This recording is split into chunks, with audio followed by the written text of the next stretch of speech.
We are excited to welcome you to our second Northwoods Financial Series session of the year. Each month, Park City Credit Union is hosting a free educational session. My name is Lisa Kromm. I am a member of the Park City marketing team, and I will be your moderator.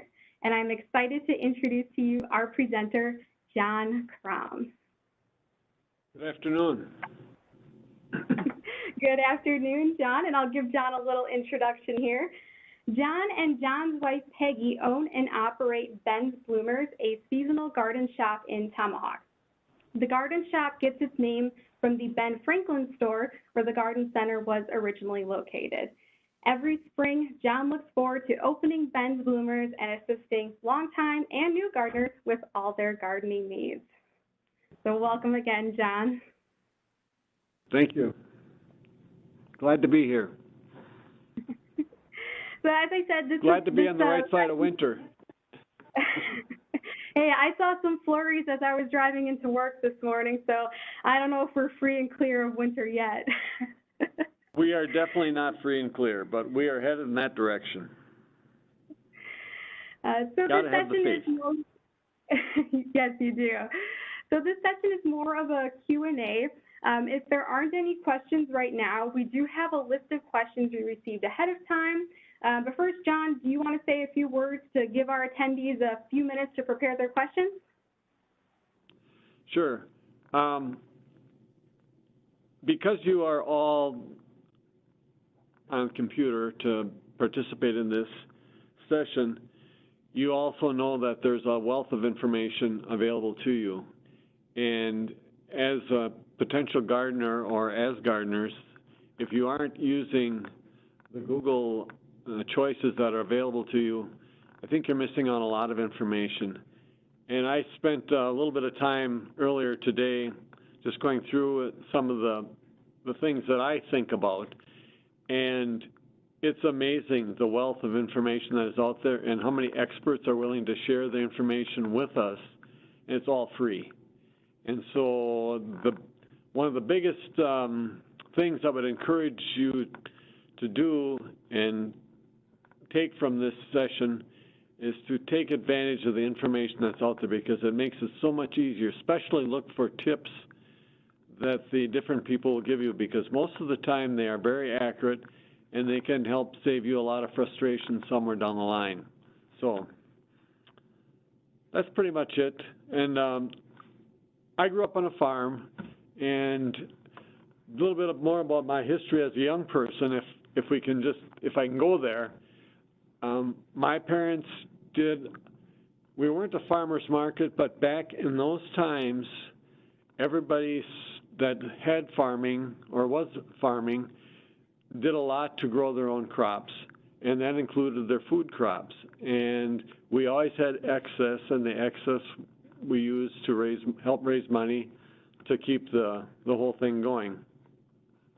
I have a lot of sad memories of picking cucumbers during the hot summer days and wishing I could be out playing baseball or doing something else, but it was a necessity. And I would give anything now to know how my dad grew the cucumbers that he grew, because I can't come anywhere near it. It's just phenomenal. And unfortunately, I was too busy worrying about what I couldn't be doing and not paying attention to what I was doing. And so I missed out a lot of information. And unfortunately, he is someplace else now, and I can't ask him. So just a thought, but that's sort of my brief history with gardening. And little did I know, I went to the University of Wisconsin, and I majored in business, and I never thought that I would someday look forward to the spring season and getting back into the whole gardening aspect. And so it's been a great turnaround for me, and it's sort of interesting how things sort of come back to you as time goes on. But okay, I'll quit now. Go ahead, Lisa. No, thank you for sharing that. You know, when I met you and you said you have a farming background, I'm like, oh, me too. But yeah, sometimes my parents don't always share with me, you know, like what it is they're doing. It reminds me of, you know, two family recipes that get handed down over years and years, and sometimes you don't, you know, it doesn't get handed down to someone. But John, I know you are a wealth of information, so we are excited to have you here and sharing all the gardening insights and tips that you have. So we received a couple questions about what to grow in your garden. And this first question reminds me of a post I recently saw on Facebook. There's lots of groups on Facebook, and I just joined a gardening group. And there was a question asked, is there anything you regret growing your first year that you did gardening? And someone said, yeah, I went to my local gardening store and I bought hundreds of dollars worth of annuals. And I was so sad the next year when none of them came up. So John, can you explain for us the difference between annuals and perennials? Everybody's confused about that, and you may forget or remember, annuals basically are a one-season shot. It's a seed-to-seed endeavor. You start out as a seed in the spring, or some of it even can be done in the fall and come up in the spring. But the total lifespan of an annual is the plant will die, and before it dies, it gives off a seed. And you can then take that seed and plant it again in future seasons, next season, whatever the case may be. Now, you have to be careful with that because so many plants now are hybridized. And what that means is they've been altered. And you can, say, take a tomato, for instance, a hybrid tomato like a Better Boy, and you think, oh, we had such great tomatoes off that plant. I want to save the seeds for future years. You go through all the trouble of drying the seeds, saving them, packing them away, storing them, plant them the next season, and what do you get? You get a cherry tomato of some kind. You can have a throwback and you don't know what it's going to be. So it has, if you're going to save the seeds on an annual, it has to be an heirloom. And we even have, this year we have some heirloom seeds, and we will have heirloom plants in the, as part of the bedding plant season for vegetables. So they're out there, but they're few and far between, and there's a reason why plants become hybridized, and that's because they can take care of disease, issues with insects, and what else would there be? Just the longevity, the size of the plant, like tomatoes especially, the size, the consistency. Maybe you've grown tomatoes and you've noticed that they have cracks around the stem. There are tomatoes that are grown that don't have that, and that the idea is that's because of the genetics over the year. Perennials, I'm getting off the subject a little bit here, but perennials are, their lifespan is in their rootstock. And what that means is that they are going to come alive in the spring when the ground temperature reaches a certain point. Maybe you've started, if you have hostas, I noticed, we have hostas in our yard. I noticed that the little spears are just starting to poke through in different areas. So as it warms up, you'll see more and more of that. These are perennials. They grow throughout the season, and at the end of the season, they will die back. You're going to have foliage and whatever to clean up, which is fine. You can mulch that, throw it in your compost pile. It's all great, and it has great nutritional value for your garden. And the other thing we didn't talk about that we don't talk about are bulbs. And bulbs you have to be real careful of too, because some bulbs are perennial and some are annual. So make sure you pay attention to what you're getting so that you aren't going to be disappointed by the hundreds of dollars you spent on annual bulbs that don't come up next year. And usually with bulbs, what you have to do, you can dig them up and store them, and they are replantable the following season, which is a form of a seed. So did that answer your question? I sort of got carried away. Certainly I'm sorry. No, I love the information that you're sharing. I know everybody on the call loves the information as well.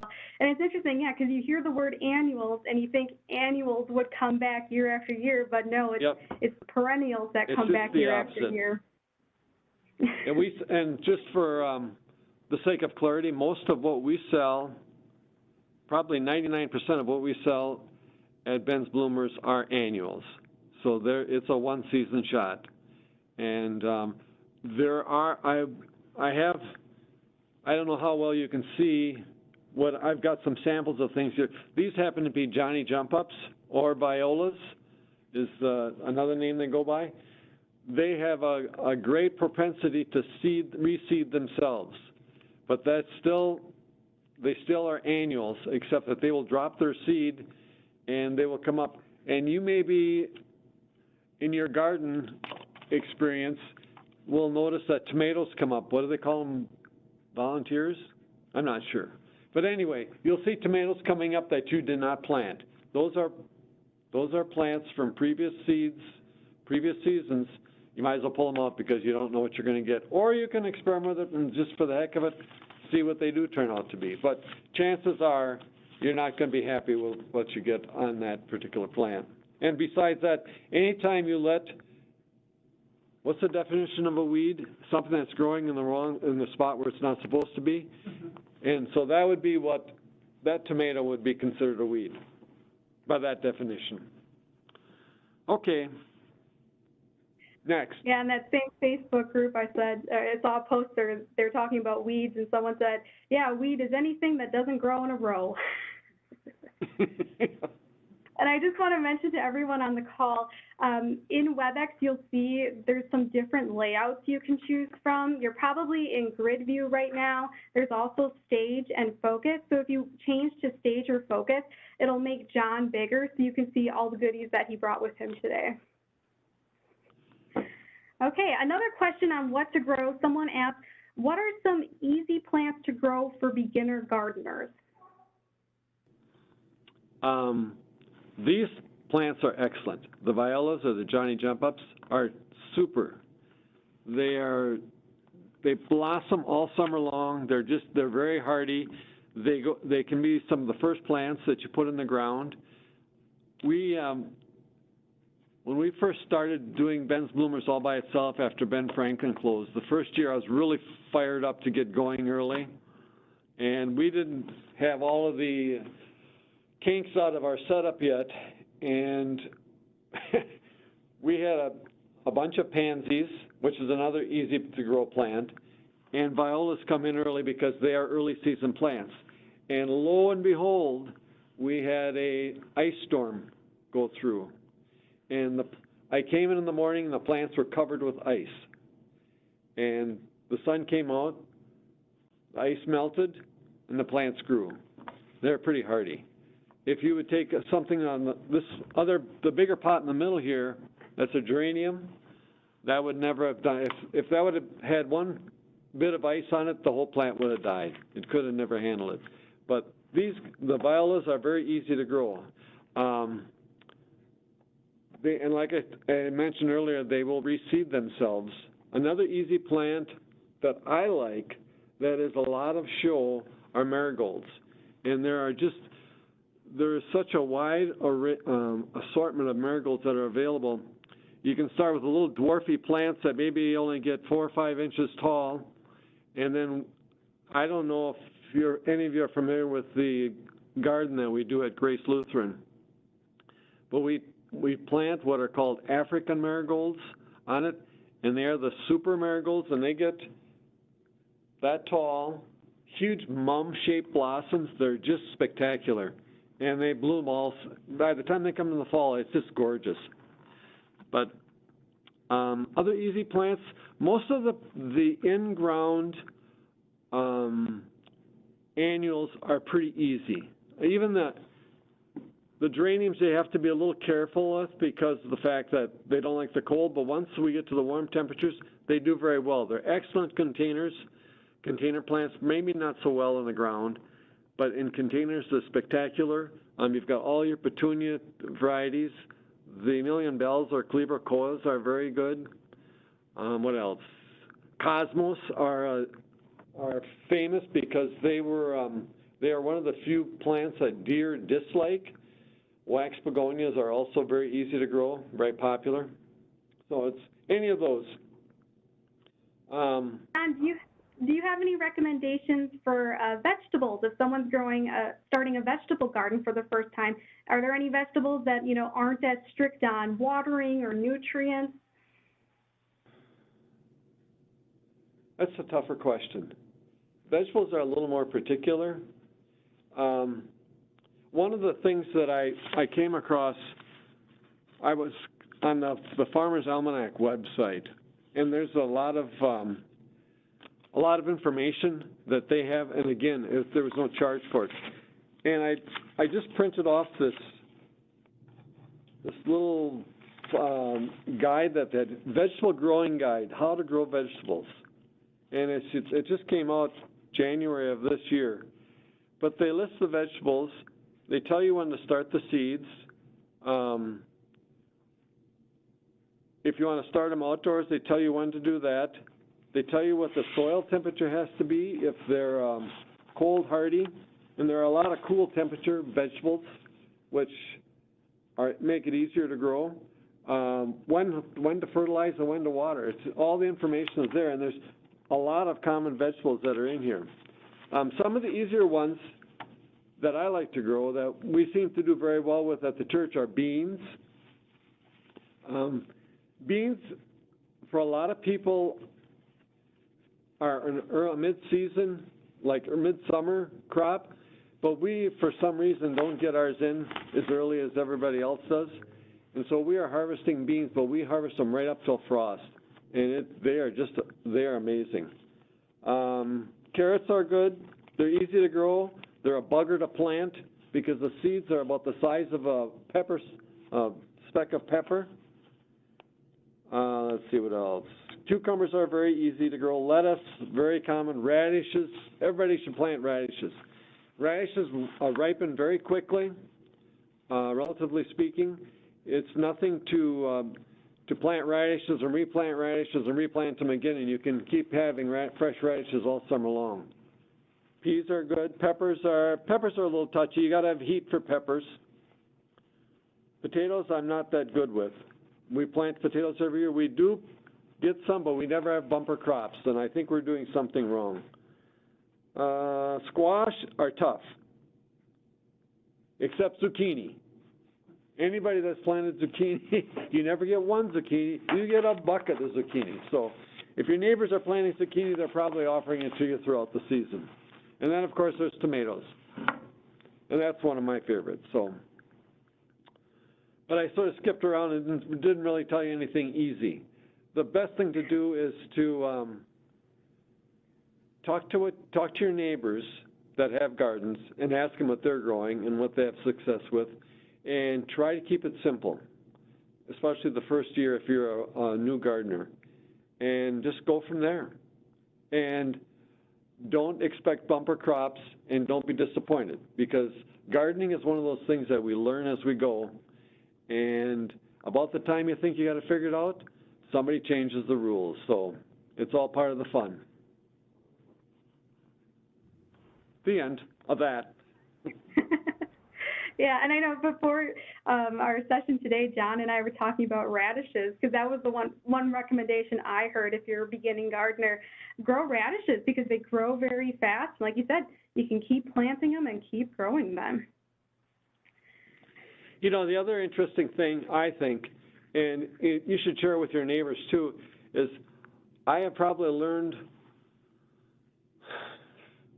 most of what I know about gardening from fellow gardeners. Just coming and visiting the shop, we compare notes, and there was the tomato thing that they used to, the upside down tomato container thing that they were doing. I can't remember what it was called, but I was commenting to somebody how ridiculous that was, and she said, "Oh no, I have tons of tomatoes." I said, "Yeah, right. Show me pictures." "I'll bring you pictures," she said. Never saw the pictures. But it's just fun to talk about. It's the different stories and the successes and the failures, and it's all part of the game. And it's good to know that other people have problems, not just you. But that's what gardening is. It's experimentation, and then you're thrilled with the rewards, and tomorrow's another day with the disappointments. I think, though, that's truly the fun and enjoyment of gardening. Like, you plant something in the ground, especially if you're starting something from seed. It's this tiny little seed, and to see it grow into a plant and it's food that you can eat or flowers that you can enjoy, I think it's just such a rewarding feeling. Yep, it is. So we got a couple questions about when to start planting. Someone asked, when should I start planting vegetables outside, and are there any plants I should be starting indoors? Okay. Here's those little sheets I mentioned from Farmer's Almanac. Most of the things, if you would visit Ben's Bloomers, any of the area garden shops, Ernie's, what have you, looking at the vegetables that they have for selling, that are, we call them bedding plants. They're already growing. Some of them are, there's sometimes tomatoes that have blossoms on them already. And the reason is these are long maturing plants. And anytime you have a long maturing plant, you want to get that a head start on that. You have to start the seeds indoors or else buy the plants already growing at a garden shop like Ben's Bloomers. When should you start them indoors? Usually, if you look at the information on the packet, like here's beefsteak tomato, and it doesn't tell me anything. Full sun, 24-inch spacing, 75-day harvest. It doesn't say. That's not helpful. Okay. Let's see what else have I got here. Those we don't start indoors. Those we don't start indoors. Okay, let's look at peppers once. This won't have anything either. Planting time. It just talks about planting it outdoors.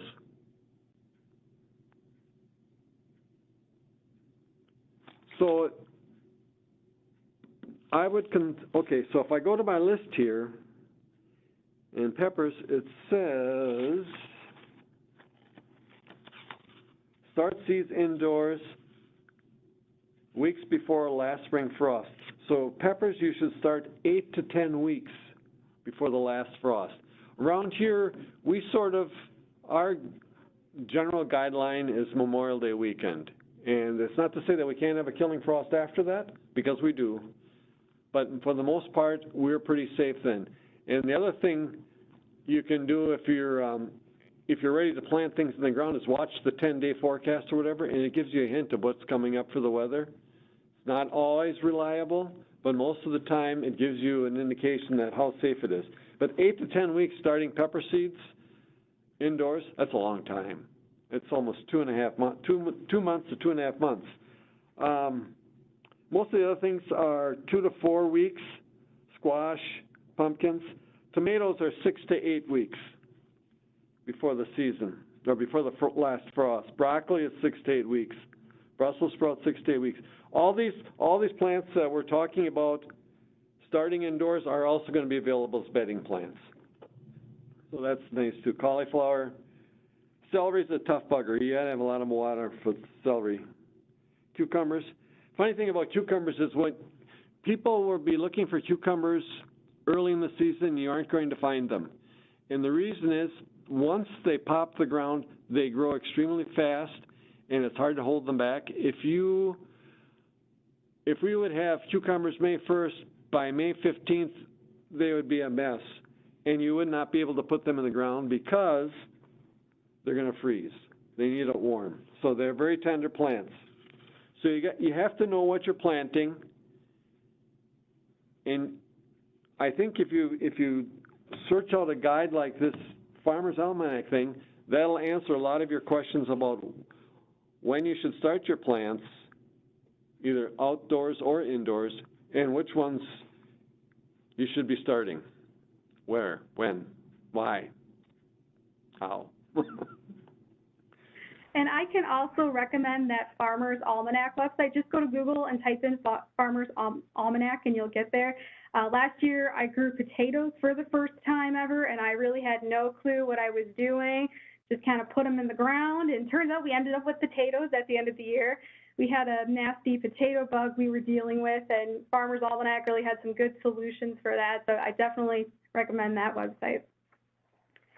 All right, another question we've got, where to put my garden? Someone asked, which side of my house would be best to put my garden? if you are talking vegetable garden, I would say try to stay on the south side. And if the south side is not accessible, you could either consider doing a mobile garden of some kind or a container garden, either on a patio or whatever. But if you want to do things like tomatoes, peppers, cucumbers, all the fruit-bearing plants are going to want to have sun, a lot of sun. Squash, if you plant squash and you have a lot of shade, you're probably going to have issues with mildew on it. And even if you don't have shade, squash can have issues with some type of a mildewish blight. Lettuce would do pretty well in a shady area, but again, you want to, when you're buying seeds or buying plants, there's usually information either on the tag when you're buying bedding plants like these here, or in the on the seed packets it'll tell you tomatoes, full sun. Violas, how to grow, plant in sun or part sun. So you get a hint from that plant or that plant information on where you want to locate it.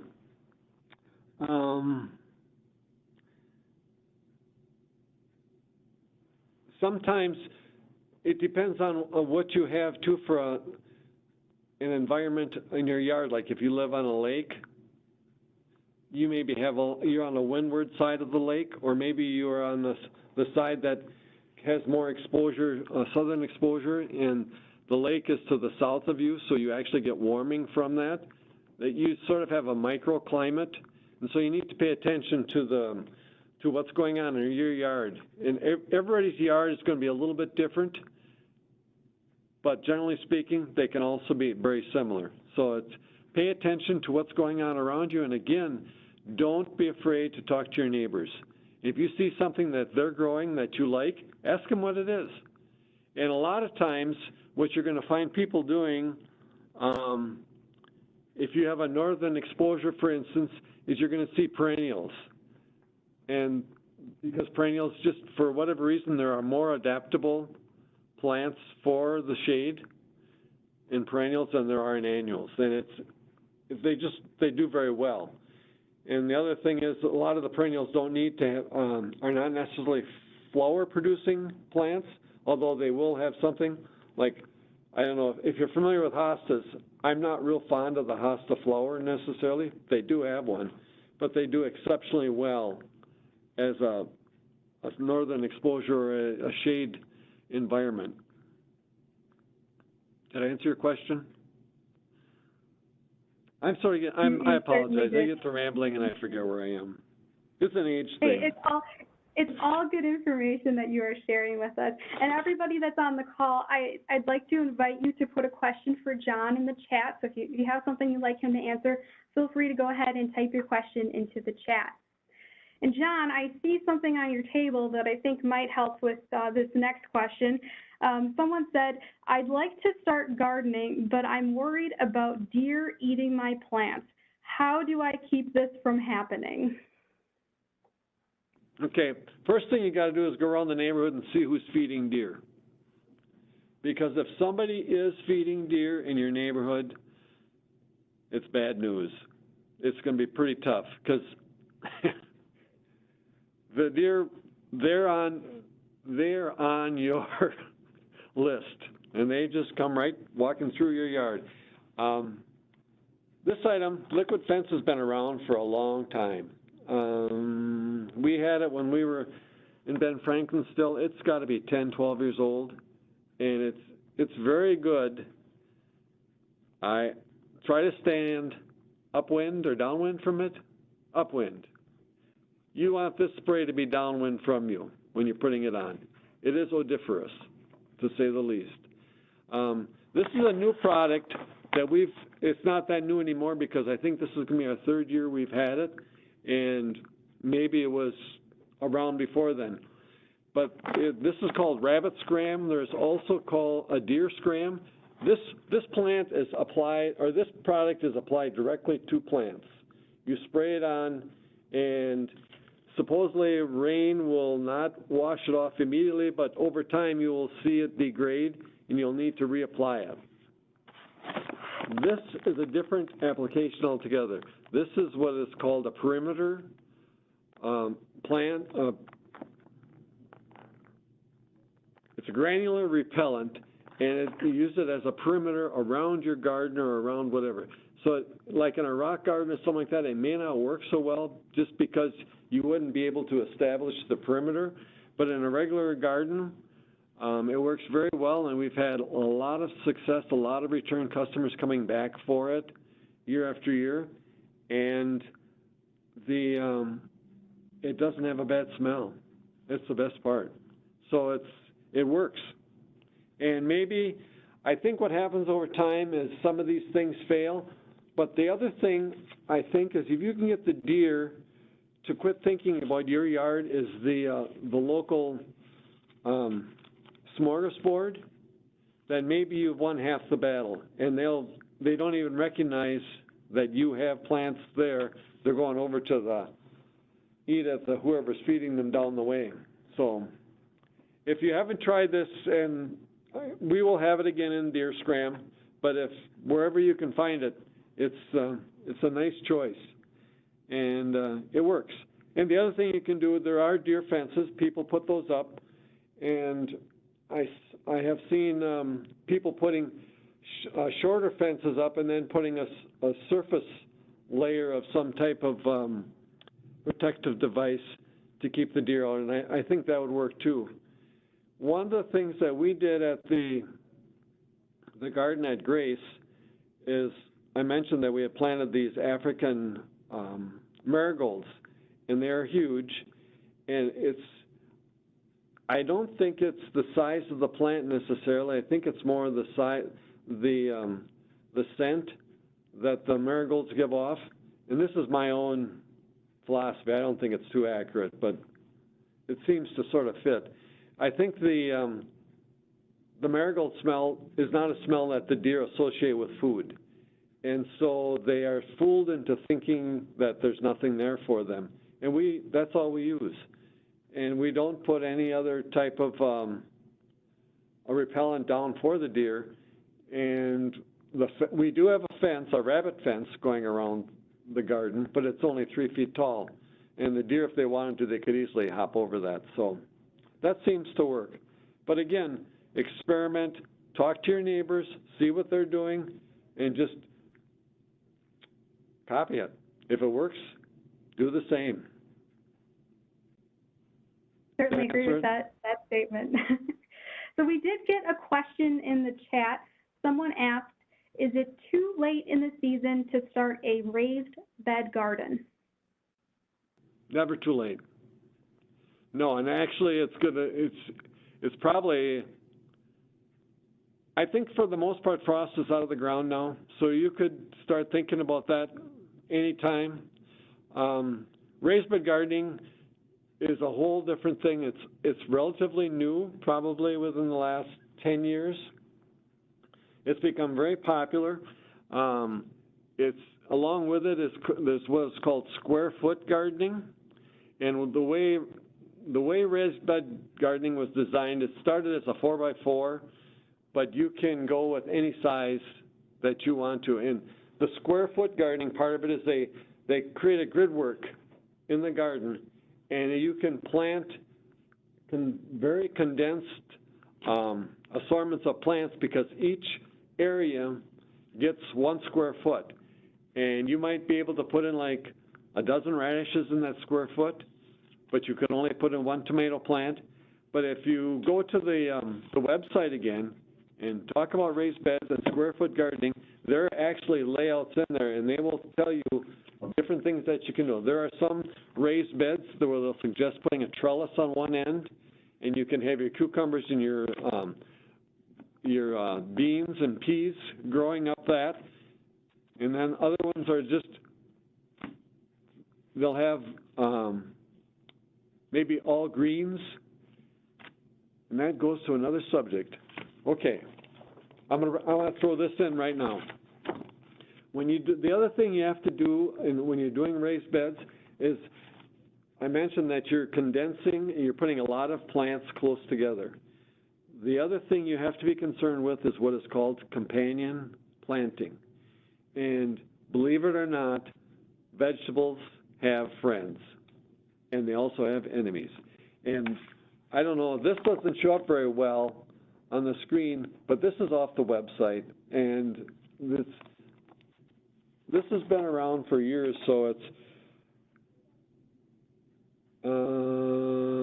just Afrostar is the foundation that puts this out. There are a lot of different companion gardening or companion planting resources that can help you out, but it'll tell, like, for instance, the first one is the plantus beans. The good companions are sunflowers, lavender, cabbage, cucumber, strawberries, and brinjal. I'm not familiar with that. But then it tells you the bad companions: onion, garlic, and fennel. This is an interesting one. Broccoli, cabbage, cauliflower, kale. They like dill, sage, rosemary, potatoes, beetroot, celery, garlic, onions, and geraniums. I don't expect you to remember any of this. I'm just pointing out this so you actually go to the site. But the bad companions for broccoli, cabbage, and cauliflower are tomatoes, pole and runner beans, and peppers. So if you took your raised bed and you put cabbage, broccoli, and cauliflower, and then you also added tomatoes and peppers, they'd fight with each other. And you may not have a real happy ending to that. I'm not sure how badly they bruise each other, but supposedly it isn't pretty. So the other thing about companion planting is there's a lot of herbs and what have you that can help your garden, and it actually, they're organic treatments for pesticides, whatever bugs that are bothering your garden. One of them for tomatoes, so what does it say here? Something about basil. It doesn't say why. Basil supposedly is supposed to be good for tomatoes. I read something today when I was flipping through the websites that basil really doesn't do well with tomatoes, so that there were other choices that would actually do better. So again, the information can change, but it still pays to look at it, and you want to pay attention to companion planting. But then as you do that, at the same time, you take this list that you had.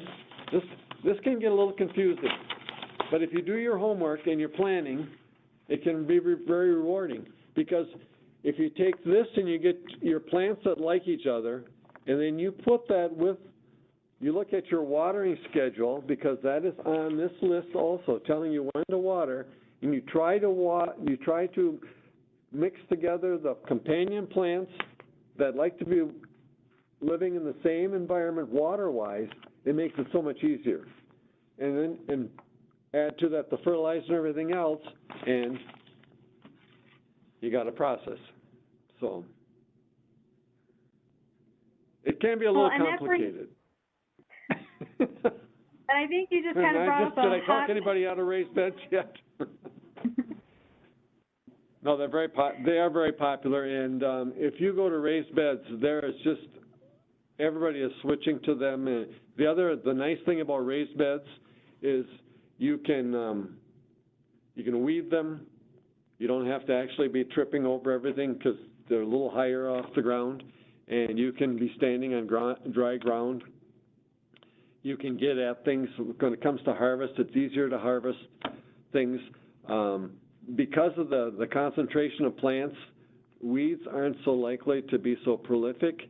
And matter of fact, one of the sites recommended that instead of pulling weeds, you just cut them off, because there aren't that many usually anyway. And if you start pulling the weeds out, you might be pulling plants, because things are growing together so densely. So yeah, they're very popular. So thank you for that question in the chat. And you briefly talked a little bit about watering, and I think this gets into a hot topic of gardening, soil, watering, and nutrients. So we got a question about watering. How do I know if I'm watering my plants enough? Again, going back to this information, not everything likes to be watered the same. And we have an automatic sprinkling system that we have set up for the garden at Grace. And I think we're going to have to take another look at what we're trying to do, because we're doing the companion planting part, but we aren't doing the companion watering part. And there are some things that I know we have overwatered. And it just, when to water. Okay, like beans, regularly. Beets, only during drought conditions. Well, if you plant them side by side, one of them is going to be drowning. Broccoli, only during drought conditions. Brussels sprouts, at transplanting, that's it. You don't water it anymore. Cabbage, 2 to 3 weeks before harvest, that's it. So if you know these things and incorporate it into your garden plan, you can make it a little easier on yourself, because not everything is going to have to be watered every day of the week. Now, tomatoes, on the other hand, you have to be very careful of.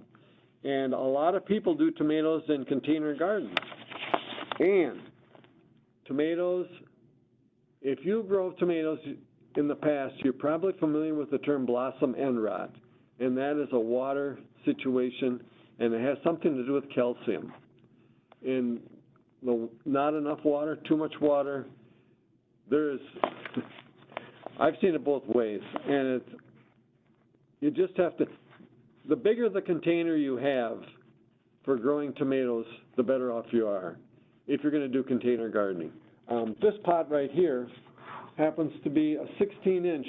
That's a nice size for a tomato plant. And I find the experience that I've had on tomatoes growing in containers is either by bush-type plants, bush-type tomatoes, or cherry tomatoes are excellent. There's many varieties. Or like early girl, some of the earlier tomatoes that are smaller, they will do better in that environment. And here we go, off the subject again, I'm sorry. Did I answer any of the question, any part of the question? Yeah, I mean, it's a really good point, because you're always worried about, am I watering my plants enough? But then, like you said, there's some plants where you risk watering them too much. And I kind of like some of those plants you mentioned, because I think a little more like lazy gardener, like if we don't get a rain and you forget to go out and water them, hey, it's okay. Your plants are actually going to be thriving and doing okay. You can, I've seen things wilt down pretty hard and get a splash of rain and just pop up instantly. And I don't know how many of you have experienced watering your plants and they seem to do okay, and they seem to do okay, and all of a sudden we'll get like a thunderstorm and a lot of lightning and nice rain, and you go out the next day and wow, the garden has just erupted. It's gorgeous, and the smell, and it's just unbelievable. So it's good to water. That sort of seems to keep it going, but boy, if we can get a rain, it's just so much different, so much better. Okay, you can't say enough about water. It's a big issue, obviously, and I'm not doing it justice, I'm sure. But again, consult. See what your neighbors are doing. Consult your Google sources and plan accordingly. So, John, you briefly mentioned the word compost before. Someone asked, should I be adding compost to my garden? Yep. We sell what is called composted cow manure, and it sounds awful, but it's nice stuff, and I think it's like 10% cow manure. It has no fragrance. It's not odoriferous, and it's we sell a lot of it, and it's a nice nutrients, but because it's only 10%, it's not that strong. If you are composting or have a compost pile for your garden, you're doing it a big favor. And yes, you can compost almost constantly. Even grass clippings are what is sometimes called green manure because they are not composted, but people use them anyway, and they have some benefit to them. I haven't done that myself, but I do use compost a lot, and it's a nice nutrient. You can't overdo adding compost to your garden.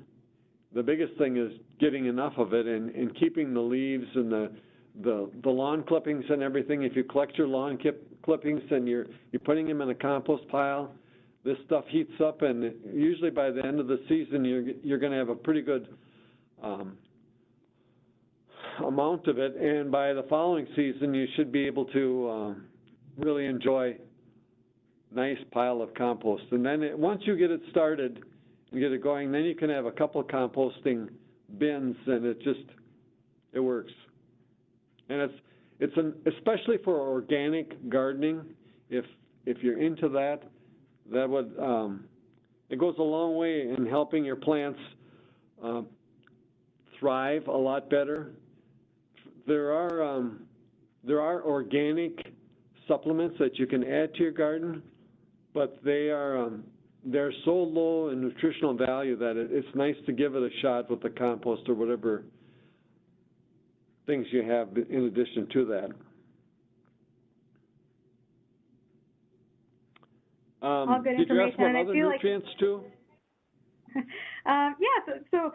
Yeah, are there other nutrients besides compost that you should be adding to your soil? Shoot, I don't have. I think I'm going to have soil test bags. If people want to pick them up, you should get your soil tested.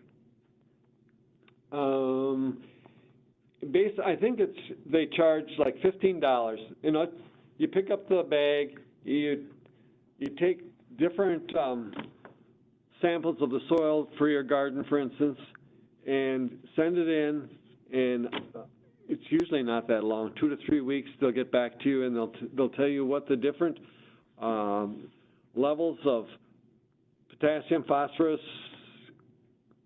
PAK. What's the K? That's, Wait a second here. Nitrogen, phosphate, and potash are the 3 things that they will tell you about, and they'll indicate to you if it's a vegetable garden that this is what you need to add. And they'll tell you about your pH of your soil. You may want to add lime. It'll tell you that. So it goes a long way in helping you to decide what you're going to have to add to bring your soil up to the level that you want it to be. If in some cases you may have real hard clay, and there's no way you can see that you're going to be able to add enough stuff to the soil to make it productive. In that case, you'd want to consider a raised bed or else container gardening. And it would take away the frustration, and you'd be rewarded a lot more. Otherwise, you can try getting a farmer in with his tractor to plow it up for you and try to work it in and work in some sand or whatever the case may be to get it so it'll be productive. I know west of us, they have more clay, and I know it's an issue because I've had people tell me that they have trouble growing things, but they manage somehow too. So it's check with your neighbors, see what they're doing. And John, how often would you say that you should be testing your soil? I wouldn't do it more than once a year because it's not going to change that much unless we would have a lot of rain or whatever, but it's not worth. And sometimes I don't even know if you have to do it annually. I think once you get a ballpark figure of where your soil's at, it doesn't change that much unless you are adding a lot of things to it. And if you want to Say you think your soil is way too acidic and you don't want to grow blueberries, you want to grow something else besides that, then you put down lime and maybe you do want to test it again, just to see if you've got it into the ballpark that you want to be at. But otherwise, if you're pretty content, if your results come back and they're sort of okay, and with minor adjustments, I'm not so sure that you need to go testing it every year. But, it depends on you. If you move your garden, say you've had your garden in one spot for a long time and maybe a tree dies or whatever, and a new area in the lawn becomes available as an excellent spot to put a garden, then you may want to have that tested too. But typically speaking, whatever is true in one area of your garden is probably going to be, or your lawn, is probably going to be pretty close to true in another area unless you've got a real unusual circumstance going on. But if it makes you feel more comfortable to test it, the $15 is not a big deal, and you can probably have a little bit of a satisfied feeling that you're doing things right by doing that. So. All right, switching gears a little bit and looking towards the end of gardening season, we got a question. What exactly should you be doing with your garden at the end of the season? Well, it depends on how you terminate your garden. If you're not replanting things, then you'll see by mid-September, toward the latter part of September, things are starting to die off in your garden, and you can actually start, if you have a rototiller, or cutting back if the production is done on different vegetables, what have you, you can cut those down, throw them in your compost pile, or you can rototill them right into the garden. The one thing you want to make sure you're doing is only saving for your compost pile or for rototilling the healthy plants. If you have diseased plants of any kind, do not keep them. The best thing you can do with them is take them to your burn pile and have s'mores or something at their benefit. Because especially tomatoes, tomato blight is so common up here right now, and it's only been around here for maybe 8-9 years, and it's just a bugger to get rid of it. It's in the soil, and you don't want to add more to it. So if you have blight on your blighted tomatoes, burn them. And that's the same thing for any of your other vegetables that maybe aren't blighted but just aren't healthy. You want to put healthy products back into the ground to act as nutrition for future seasons. I like to mulch up like maple leaves, especially, and put those into the garden. They're already starting to break down, and when you mulch them, they really get fine. And it adds air and everything else, nutritional value to the soil. Oak leaves I'm not too fond of, but that's usually not a problem because our oak leaves don't fall until the ground is almost froze anyway. But there are probably other tree leaves that you could use that could go into the garden to help prepare it for the next season. It's, let's see, what else would you want to do? I wouldn't really do any fertilizing. You might want to be careful depending on what the structure of your yard is like. If you're on an incline or whatever, you might want to be a little careful on how much open soil you leave, because you could create problems with rain would possibly wash away some of your top dirt. So you want to make sure that you're able to sustain the top dirt where it's at. And in that case, you may want to top dress it with some type of a fall crop that would come up in the spring, and then you could just start all over again. What else? The other thing you can do about the garden at the end of the season is make notes. Definitely all your successes, you want to really make big notes on those because you're proud of what you did. But you also want to look at what didn't go right and try to figure out what happened. And again, consult either the computer or maybe friends. What happened? Why did my I was talking to somebody in the grocery store a month ago, and he said,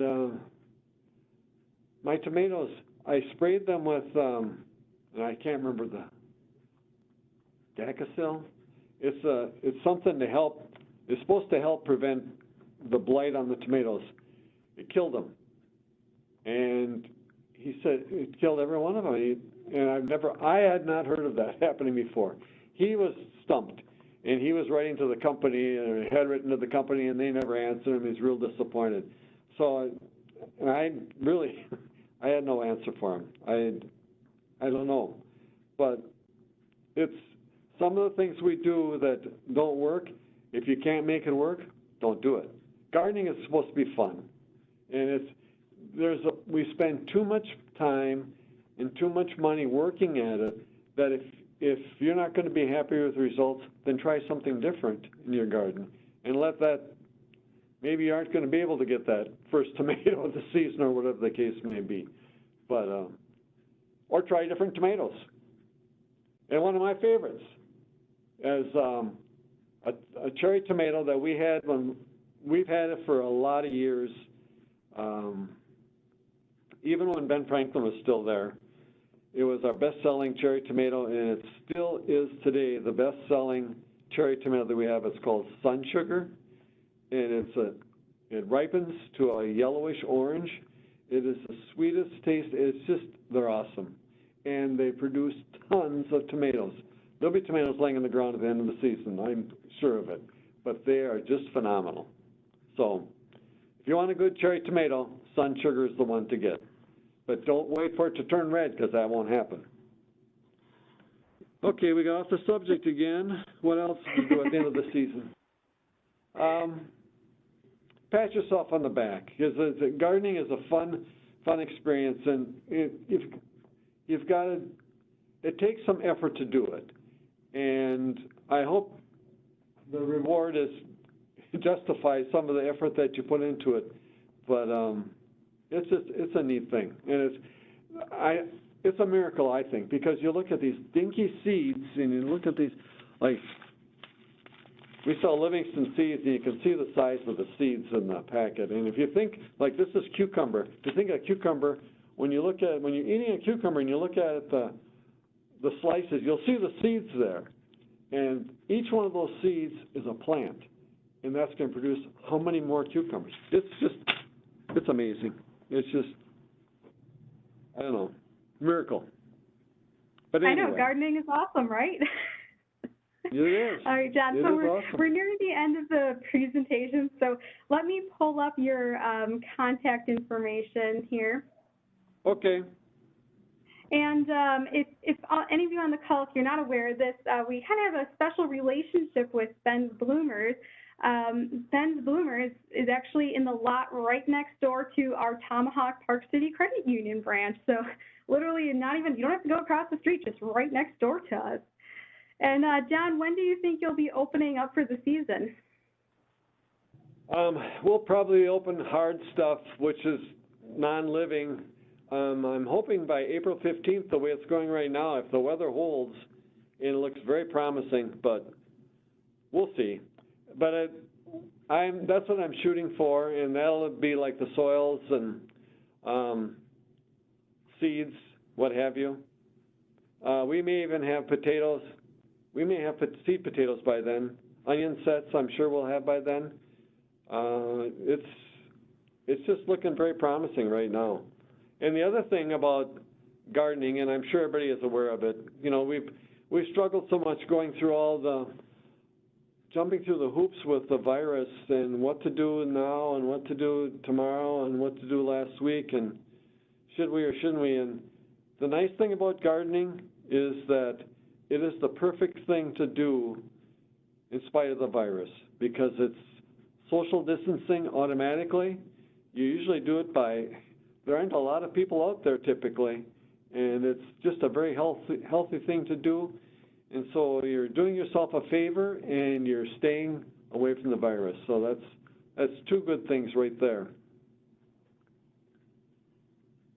Yeah, it's so interesting to see since the pandemic happened last year, there's just been this explosion, you know, in the interest in gardening, which I think is just awesome. And like you said, if you don't have a big garden, you know, you can do container gardening if you got an apartment or if you don't have a big lot. So there's, you know, different ways you can get involved. Don't, the other thing that you want to do is you need to plan your work and then work your plan. And don't think you have to start off big. If you're a beginning gardener, keep it simple. You want to gain some confidence in what you can do. Container gardening is a great way to start. It isn't always the most rewarding when it comes to vegetables, but there are so many beautiful things you can grow flowers-wise in containers that it'll make up for it. And the other thing about container gardening that really helps is that they become mobile. And if you have a problem, that's one thing we didn't mention about the deer issue, is you can move your plants up on your deck and grow them there if you have a container garden set up. Now, I've heard people tell me that the deer actually come up on their deck, but that's another issue. But anyway, it's you want to make it so it's enjoyable for you, and it's very rewarding to see things that you actually have grown that come to fruit and you can enjoy it. So by all means, make the effort and just keep it simple, enjoy what you're doing, and hopefully you'll enjoy the prospects of having a good season. The Hostas healthcare platform and the governor proposed. Well, thank you so much, John, and thank you for all the tips that you shared today. You know, gardening is something I think we could just go on for hours and hours, and we could have multiple sessions just about gardening. So thanks again for taking the time to join us today. And for everyone on the call, I want to thank you for attending today's Northwoods Financial Series session. Our next session will take place in April. Our Minocqua branch manager, Stephanie, will be presenting on teaching kids about money. Should be a really great session. Registration for that session will open soon, so stay tuned to the Park City website and our social media for more details. There's one more thing we didn't talk about. Do we have just a couple minutes? Go ahead, John. Okay, I wanted to plug the community gardens. There's the Tall Pines Garden in Merrill is going to be up and operating again this year. They were a little hesitant last year on what they were going to do. Everything is the same as what it's been in the past.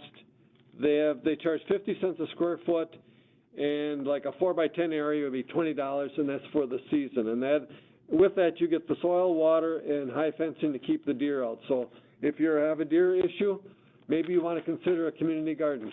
The one thing that they also stress at their community garden is they would like you to consider giving 10% of your produce back to the community, whether it's, what do they have here? Who do they give it to? Some food pantries, senior housing, homeless shelters is where most of their stuff goes. Last year they did 950 pounds of food that were donated to those different entities. And the other one is Rhinelander is going to have a new Northwoods community garden. It's brand new. It's going to be at Nicolay College, and they are charging, I forgot how much, but the information on them, Lisa's going to post the information at the end of this session. And so if you're interested, if you're from that area or whatever, and you want to participate in a community garden, and you don't have good soil, or you want to be involved in something a little bit different than just gardening in your yard, check out the community gardens. They have a wealth of information. They do a lot of fun things together. They have seminars throughout the season, and you'll learn, even if you just do it for a couple of seasons, you'll learn a lot about gardening and maybe take it to your own individual gardens in your yards. So look them up and check them out and see if it isn't something for you. Okay, now I'm done. So yeah, thanks for sharing that information, John. And next week we'll be sending a recording of this session out, and in that email I'll put the resources about the community garden. So just stay on the look for that email. That'll come out next week. All right, so without further ado, I just want to thank again everyone for attending today's session, and we hope you have a great rest of your day.